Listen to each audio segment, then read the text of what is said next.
આગળ વાત કરીએ નોટબંધીને લઈ સરકારને મોટી રાહત મળી છે। નોટબંધી મુદ્દે કેન્દ્ર સરકારને સૌથી મોટી રાહત।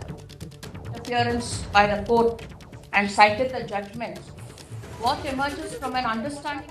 और अब आज सुप्रीम कोर्ट की संविधान पीठ ने फैसला सुना दिया है। फैसले का इंतजार किया जा रहा था और इस फैसले से यकीनन केंद्र सरकार को बड़ी राहत सुप्रीम कोर्ट की तरफ से साफ कर दिया गया है। ना तो निर्णय प्रक्रिया में कोई गलती थी, ना ही नोटिफिकेशन में कोई त्रुटि थी।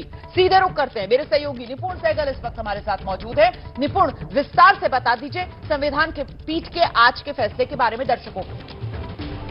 देखिए, संविधान पीठ ने बहुमत से ये माना है कि जो 8 नवंबर 2016 को जिस तरह से नोटबंदी की गई थी, जिसकी अधिसूचना जारी की गई थी और जिसे चुनौती दिया था 58 याचिकाकर्ताओं ने, ये कहते हुए कि प्रक्रिया का पालन नहीं हुआ था, सरकार ने हड़बड़ी में निर्णय लिया और आरबीआई के साथ विचार विमर्श नहीं किया, जिसके चलते लोगों को दिक्कत हुई।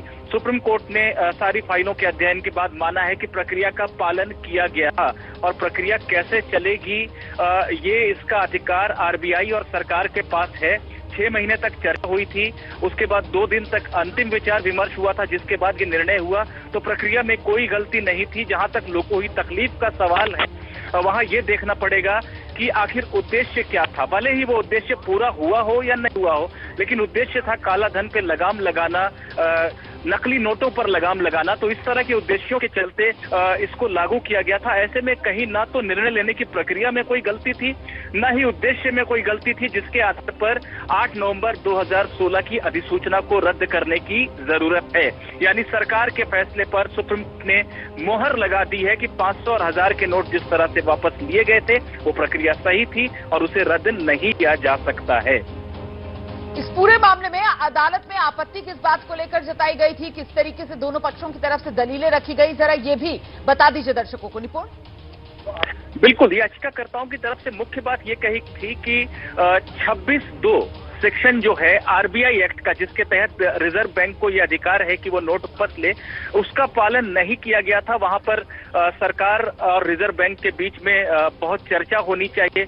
लोगों को पहले सूचना दी जानी चाहिए कि ये नोट वापस लिए जा रहे हैं। अगर कोई नोट वापस लिया जाना है, यानी किसी डिनोमिनेशन का, 500 का या 1000 का या 100 का, तो उसकी एक सीरीज को वापस ले सकते हैं, लेकिन ये पूरे के पूरे नोट वापस नहीं ले सकते।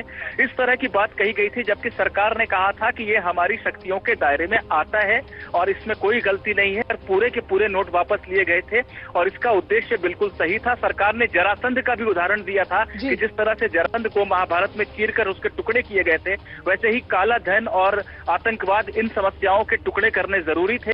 सुप्रीम कोर्ट ने कहीं ना कहीं इस निष्कर्ष को माना है और ये जो निर्णय प्रक्रिया थी, सरकार ने उसका सीलबंद लिफाफे में कोर्ट को उसकी जानकारी दी थी कि क्या क्या, कब कब, कैसे कैसे हुआ, और कोर्ट ने माना है कि इसमें हमें कोई कमी दिखाई नहीं दे रही है। और एक सीरीज के बजाय अगर एक डिनोमिनेशन के सारे नोट भी वापस लिए गए तो इसमें कुछ गलती नहीं थी। बहुत शुक्रिया आपका निपुण सहगल इस तमाम अपडेट के लिए। तो नोटबंदी वाले सरकार के फैसले पर सुप्रीम कोर्ट ने मोहर लगा दी है। केंद्र सरकार को बड़ी राहत इस रूप में कि राजनीतिक तौर पर जोरदार अंदाज में सरकार की घेराबंदी नोटबंदी के फैसले को लेकर होती रही।